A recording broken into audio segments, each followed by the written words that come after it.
पहला शमूएल 15वां बाब 10वीं आयत से कलाम में यूं लिखा है, तब खुदावंद का कलाम शमूएल को पहुंचा।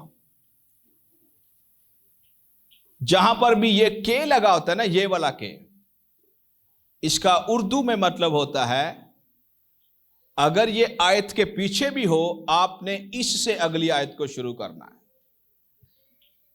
तब खुदावंद का कलाम शमूएल को पहुंचा कि मुझे अफसोस है कि मैंने शाऊल को बादशाह होने के लिए मुकर्रर किया, क्योंकि वो मेरी पैरवी से फिर गया है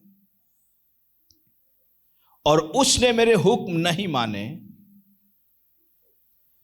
बस शमूएल का गुस्सा भड़का और वो सारी रात खुदावंद से फरियाद करता रहा। ये पाक गुस्सा है।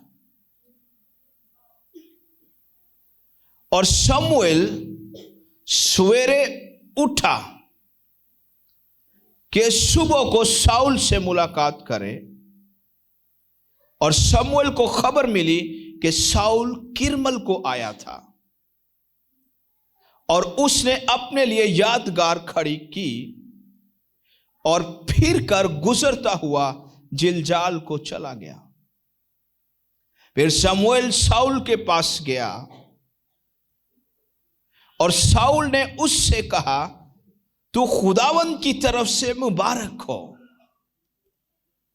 किरदार में फॉल्ट है, लफ्ज बड़े खूबसूरत हैं। किरदार नाफरमानों वाला है, लेकिन इल्फाज की चेन देखें, इल्फाज को प्रो किस तरह रहा है खूबसूरती के साथ कि तू मुबारक खुदावंद की तरफ से। अज दा कोई मेरे वर्गा हुंदा उन्हें तो खुश हो जाना है, बड़ी गल कीती जे मेरे बारे तुसीं, अच्छी कीती गल। और वो सिर्फ ये नहीं कह रहा कि तू खुदावंद की तरफ से मुबारक है, आगे अपने काम की अपने लफ्जों से तस्दीक कर रहा है। मैंने खुदावंद के हुक्म पर अमल किया। टॉपिक है हमारा रूहानी अबतरी में शिफायती दुआओं का किरदार। एक किताब में से मैंने यह पढ़ा, उस किताब का नाम है रूहानी यतीम, एक नस्ल जो बहरान में है। उसमें मैंने यह पढ़ा, रूहानी अबतरी जिस्मानी अबतरी में हिस्सा डालती है। इसका क्या मतलब है? जिस सियाको सबाक में ये एक लाइन जो मैंने पढ़ी है आपके सामने, अमेरिका के स्कूल पर एक हमला हुआ और उसमें काफी बच्चे मार दिए। तो जो राइटर है उसने वो वाकया अपनी किताब में लिखा हुआ है, और उस जगह पर यह जुमला मैंने पढ़ा जो मैंने अभी आपकी खिदमत में पेश किया है, रूहानी अबतरी जिस्मानी अबतरी में हिस्सा डालती है। जो 10 कमांडमेंट्स हैं, 10 अहकाम हैं, जो पहले 4 हैं उनका डायरेक्ट ताल्लुक खुदा के साथ है। जो दूसरे 6 हैं, एक का ताल्लुक आपकी फैमिली के साथ है, और जो बाकी बचते हैं उनका ताल्लुक आपके सोसाइटी के साथ है। जब खुदा की समझ में, खुदा को समझने में या खुदा की पहचान में कमी होती है तो खानदान तबाह होते हैं। खानदान के तबाह होने से सोसाइटी के अंदर तबाही आती है। तो जो रूहानी अबतरी होती है, जिसमें रूहानी बातों को उनकी प्रॉपर, उनकी मुनासिब जगह पर नहीं रखा जाता, तो ये जो जिस्मानी ताल्लुकात होते हैं इनको खराब करती है। एक शख्स ने कहा, पीटर मार्शल ने, रूहानी अबतरी के तनासर में उसने कहा, ईमानदार दो ही हालतों में हो सकता है, या वो रूहानी अबतरी में है या वो मसीह में है।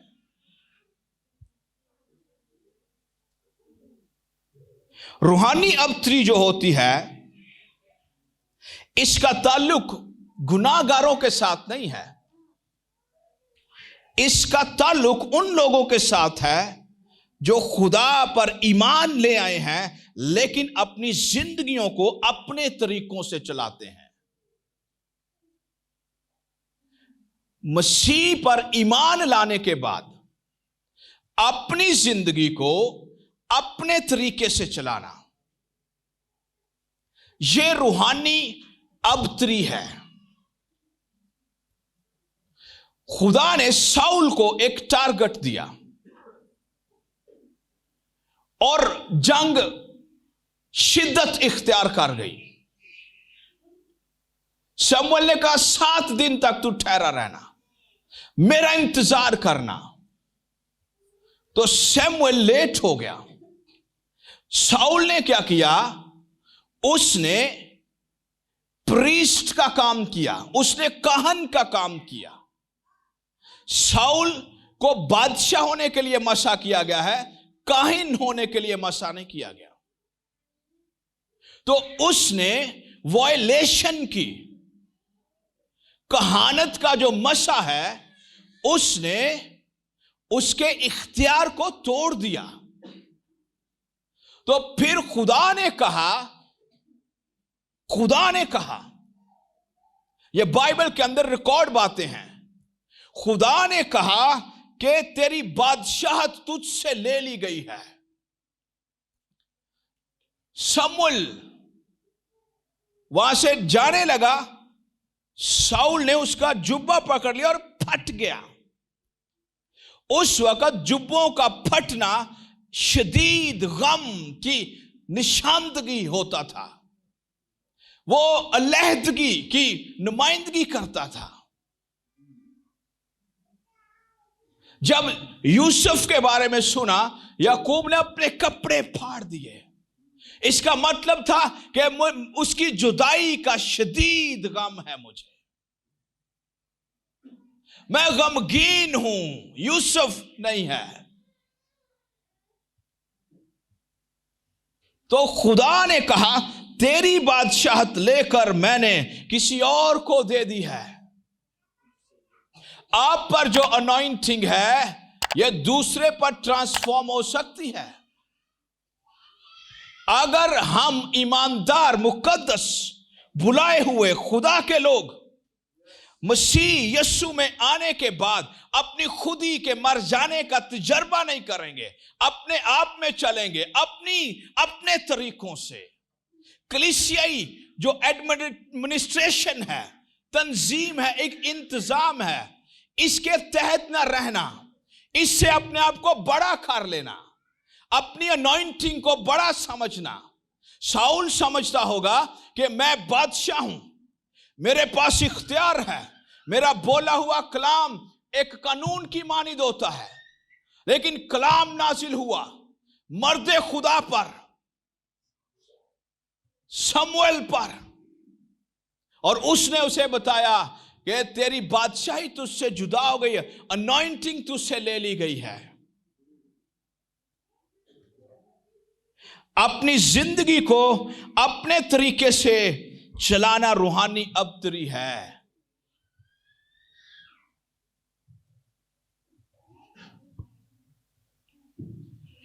एक और डेफिनेशन रूहानी अबतरी की है, अपनी जरूरत से ज्यादा खाना रूहानी अबतरी है।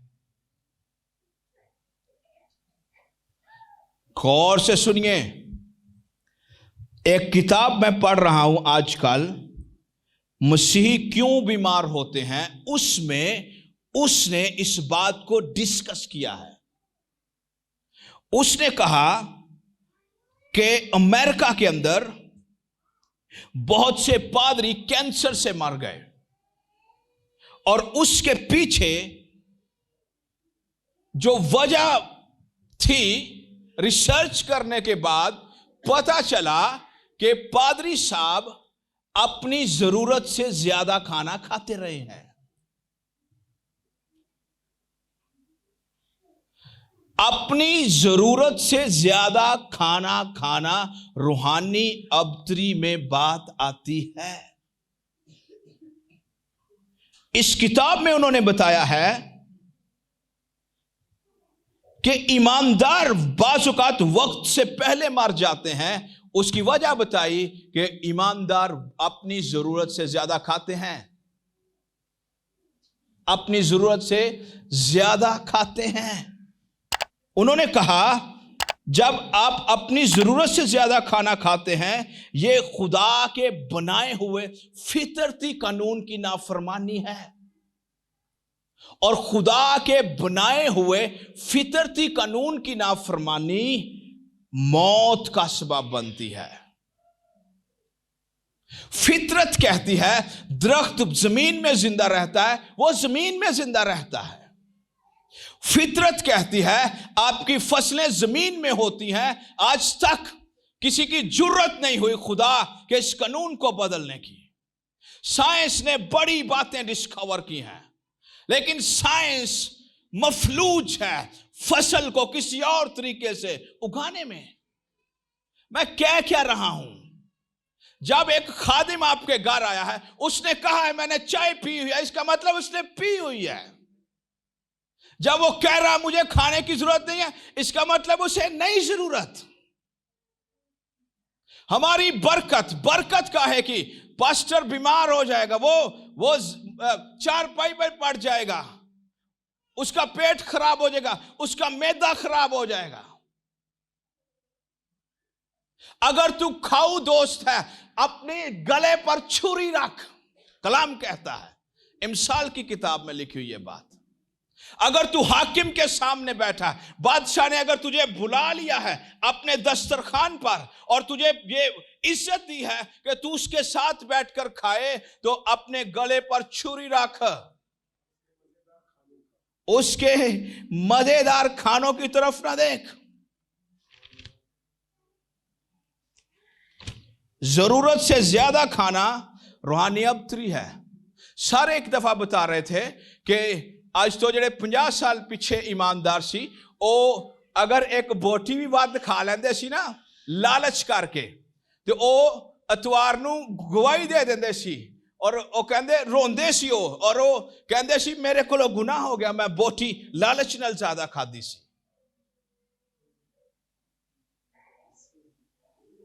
ये रूहानी अबतरी है। ये खुदा के कानून के खिलाफ बातें हैं।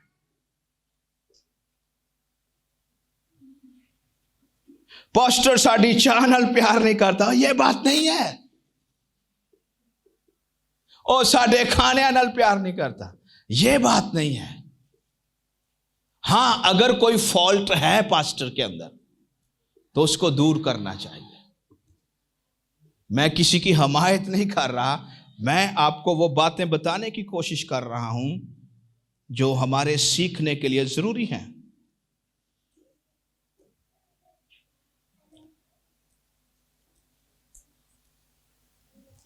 जो लफ्ज हम रूहानी अबतरी इस्तेमाल कर रहे हैं, क्रंथियों के खत के 14वें बाब की 33वीं आयत में लिखा हुआ है, खुदा अबतरी का खुदा नहीं है। और ये जो ग्रीक वर्ड है, और इससे पहले मैं इसका मतलब बताऊं, मैं आपको ये बात हो क्यों रही है वो आईना मैं आपको दिखाना चाहता हूं। क्रंथियों के खत का 12वां, पहले खत का 12वां, 13वां और 14वां चैप्टर, ये इनमें से किसी भी चैप्टर की तशरीह इन तीनों अबवाब के मुलाए जाने के बगैर नामुमकिन है। पौलुस रसूल कोरिन्थ के चर्च को, जिसमें बहुत से रूहानी मसाइल थे। उसको जब पता चला कि चर्च के अंदर रूहानी नेमतों का गलत इस्तेमाल हो रहा है, जो शादी है इसकी मुनासिब समझ नहीं है ईमानदारों के पास। ईमानदार झगड़ते हैं और गैर कौमें इनका इंसाफ करती हैं। और इस पस मंजर में उसने 12वें बाब के अंदर, 13वें चैप्टर के अंदर और 14वें चैप्टर के अंदर जब नेमतों का गलत इस्तेमाल हो रहा था, गलत इस्तेमाल से मुराद मेरी ये है कि उनको जो रूहानी नेमतें थी जिनसे मसीह के बदन को फायदा होना चाहिए था, उससे इंसान प्रमोट हो रहा था। पादरी दी तारीफ होंदी होगी। पौलुस कहता है कि सिलास कुछ नहीं है, पौलुस कुछ नहीं है, पतरस कुछ नहीं है, बल्कि मसीह सब कुछ है। मैंने लगाया, उसने पानी दिया, उसको जिंदा रखा किसने? उसे तरक्की किसने दी? खुदा ने दी। जो 12वां बाब है ये मसीह के बदन के अंदर जो डिसयूनिटी है, ना इत्तफाकी है, और ये रूहानी नेमतों की वजह से थी। फिर वो कहता है अगर रूहानी नेमत मोहब्बत के साए में नहीं चल रही तो ये ठनठनाता पीतल और जनजनाती जांच की मानिद है। और 14वें चैप्टर के अंदर वो कहता है जब तुम्हें मोहब्बत की समझ आ जाएगी फिर नबूवतें करने से मना ना करो, जुबानें बोलने से मना ना करो। इशाए रबानी की ये दज्जियां उठा देते थे। गरीब ईमानदार जिनके पास खाना नहीं होता था, ईशा के वक्त क्या करते थे? ये अपना खाना अलग कर लेते थे और खाते थे। और ये रूहानी अबतरी है। This is a spiritual disorder. ये जिस्मानी मामलात नहीं है। ईमानदार का जिस्म भी रूहानी मामलात से डील करता है। ईमानदार की रूह भी रूहानी मामलात से डील करती है। ईमानदार को आप कहां से भी पकड़ेंगे, ईमानदार आपको खुदा के कवानीन से गिरा हुआ मिलेगा।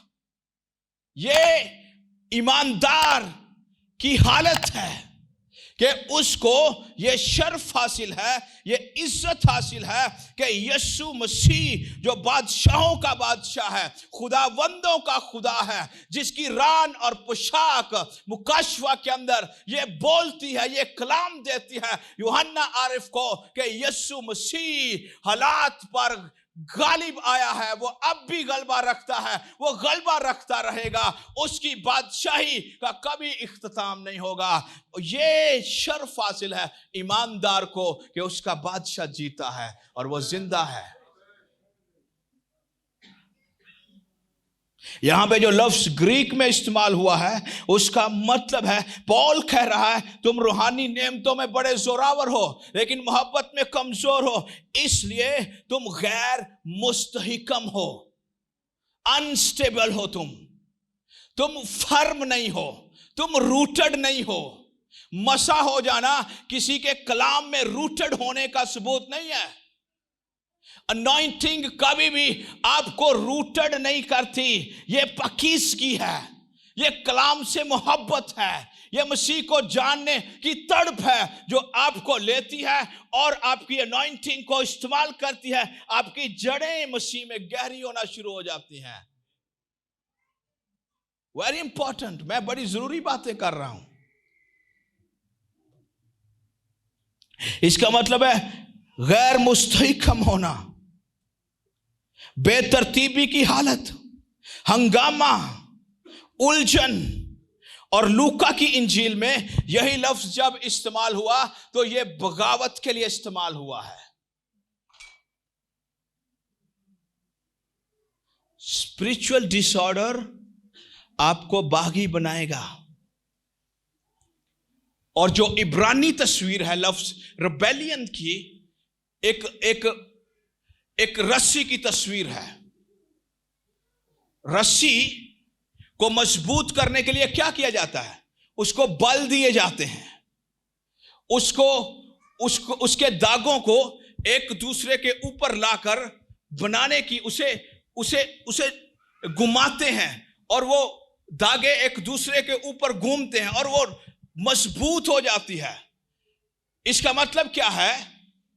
रिबेलियंस, जब रूहानी अबतरी होती है किसी के अंदर, तो आहिस्ता आहिस्ता आहिस्ता आहिस्ता आहिस्ता आहिस्ता आहिस्ता आहिस्ता उसकी खुद ही इस कदर मजबूत हो जाती है कि वो बगावत पर उतर आता है।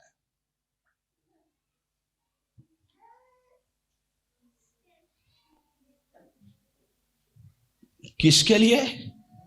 पतरस रसूल ने एक लफ्ज इस्तेमाल किया, सेम ग्रीक वर्ड नहीं है, लेकिन उर्दू के अंदर उसने दूसरे खात में कहा ये बेक़याम है। वो बेक़याम किनको कह रहा था? टीचर्स को, कलाम के उस्तादों को, जिनकी रालें टपकती थी लस्ट की, जिनसी ख्वाहिशात की।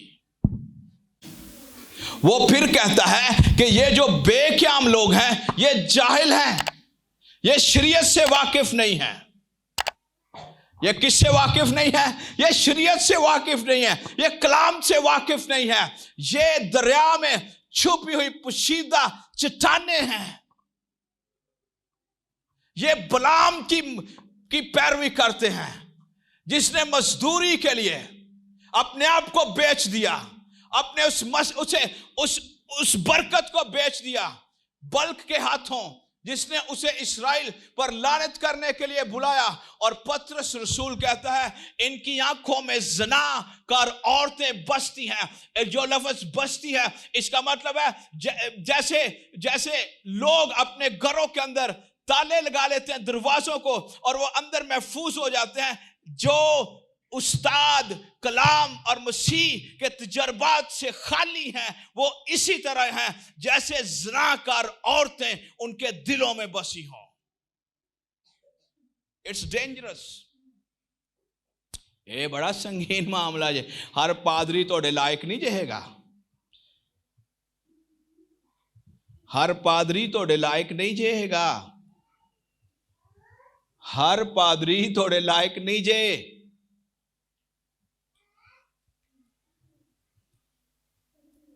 हर पादरी तोड़े लायक नहीं जे। मैं अपने डैडी से अक्सर कहता हूं कि जो मुकाशवा आपने मुझे दिया है, अगर आप मुझे कहें इससे फिर जाओ, मैं अपना रूहानी ताल्लुक आपके साथ खत्म कर लूंगा। जो समझ कलाम की ठीक मेरे अंदर आपने भर दी है, और जो पहचान मुझे आपकी खिदमत ने दी है, आपकी दुआओं ने दी है, आपकी काउंसलिंग ने दी है, आपके मशवरों ने दी है, आपकी दुआओं ने दी है, पढ़ाने लिखाने के वसीला से मिली है। मैं इनको अक्सर कहता हूं अगर आप फिर जाएं कलाम की सच्चाई से, तो मैं आपके साथ अपना रूहानी ताल्लुक खत्म कर दूंगा। इसलिए every pastor, even a good pastor, is not for you. अच्छा खादम भी वो आपके लिए नहीं है। क्राइस्ट सेंटर्ड पास्टर जो होते हैं ना, जिनका जो मसीह में रूटेड होते हैं, वो इस लायक है कि हमारी मदद करें। ग्रीक से जब इब्रानी जुबान में जाते हैं तो इसका मतलब होता है रूहानी अबतरी का रखनों को खाली छोड़ देना। इसका मतलब होता है खोखलापन, इंतशार, उलझन, बदसूरत हो जाना। क्या हो जाना? बदसूरत। मेकअप ला के कर लोगे अपने आप ਨੂੰ ਵਿਆਹ ਜੋਗਾ, पर खुदा सामने नहीं तुसी हो सकना।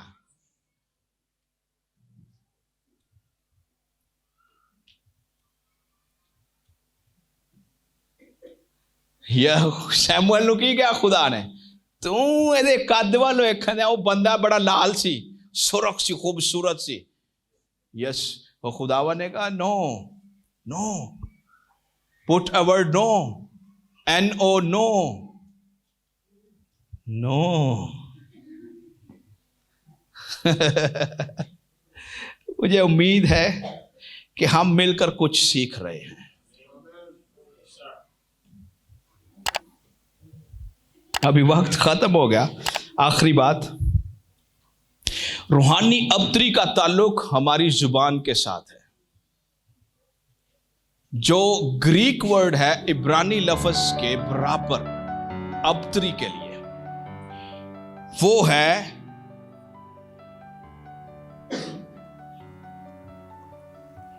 प्रोवर्ब। निकालें इमसाल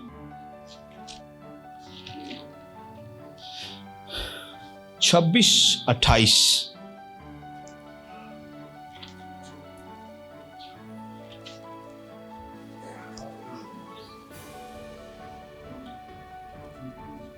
झूठी जुबान उनका कीना रखती है जिनको उसने घायल किया है।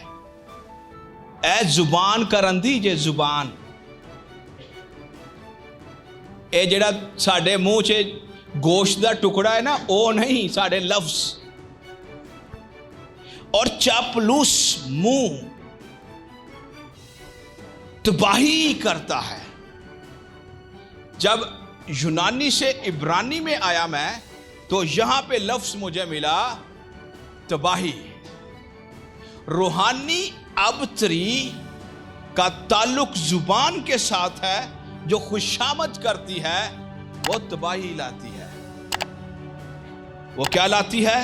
तबाही लाती है। वो क्या लाती है? तबाही लाती है। आज के लिए इतना ही काफी।